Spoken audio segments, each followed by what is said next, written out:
ബിസിനസ്സുകാർക്കുള്ള motivational സ്പീച്ചിനിടെ സംഘാടകരോടുള്ള കലിപ്പിന്റെ പേരിൽ മോശം വാക്കുകൾ പ്രയോഗിച്ച പ്രശസ്ത മോട്ടിവേഷണൽ സ്പീക്കർ അനിൽ ബാലചന്ദ്രനെ കൂക്കിയോടിച്ച സംഭവം സോഷ്യൽ മീഡിയകളിൽ വൈറലായിരുന്നു.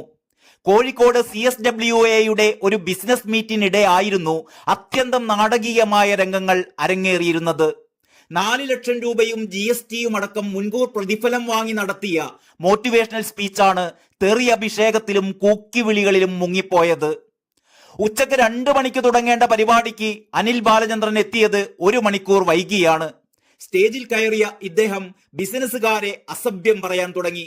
മാസങ്ങൾക്ക് മുമ്പ് തന്നെ പരിപാടിയുടെ പ്രതിഫലം താൻ വാങ്ങിയിരുന്നു എന്നും അതുകൊണ്ട് തന്നെ താൻ പറഞ്ഞത് സംഘാടകർക്ക് കേൾക്കേണ്ട ഗതികേടുണ്ടായെന്നും പരിഹസിച്ചുകൊണ്ടായിരുന്നു ഇദ്ദേഹത്തിന്റെ ആമുഖ പ്രസംഗം. ഇതോടെ കാണികൾ ക്ഷുഭിതരായി.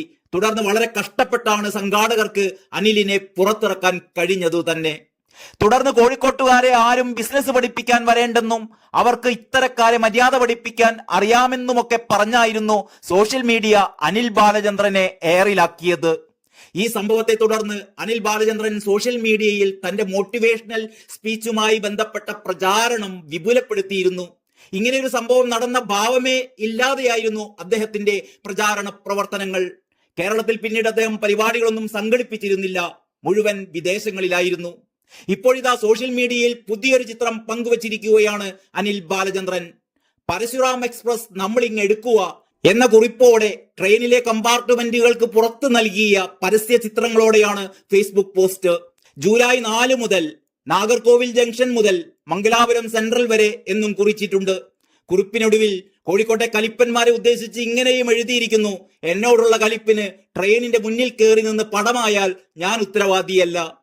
ഏതായാലും ഈ വമ്പൻ പരസ്യത്തിന്റെ അകമ്പടിയോടെ അനിൽ ബാലചന്ദ്രൻ വീണ്ടും കേരളത്തിൽ താരമാകുമെന്ന് തന്നെയാണ് കരുതുന്നത്. ബിസിനസ്സുകാരെ ബിസിനസ് പഠിപ്പിക്കാൻ കുട്ടികളെയും വീട്ടമ്മമാരെയും ഒക്കെ മോട്ടിവേറ്റ് ചെയ്യുന്ന അതേ സ്റ്റൈൽ പറ്റില്ലെന്ന് അനിൽ ബാലചന്ദ്രനേക്കാൾ നന്നായി ബിസിനസ്സുകാർക്കറിയാം.